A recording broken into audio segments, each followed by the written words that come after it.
Hello, আসসালামু আলাইকুম। আজকে আমরা বাড়ির পিছনে আসছি কলা গাছে ঘুরতে।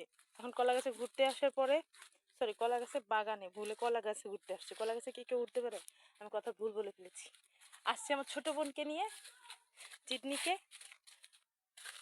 এখন ঘুরতেছি, তার জন্য আম্মু আমাকে বকা দিয়েছে চুল কেন ছেড়ে এসেছি কলা গাছের মধ্যে। আসলে কলা গাছের মধ্যে নাকি চুল ছেড়ে আসা ভালো না, তবুও আসলাম।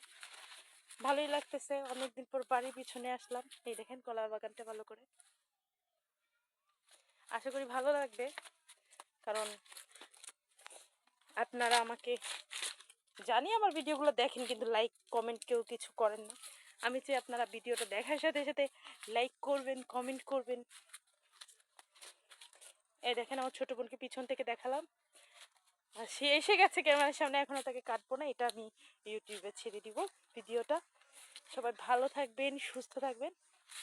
আল্লাহ হাফেজ, আসসালামু আলাইকুম।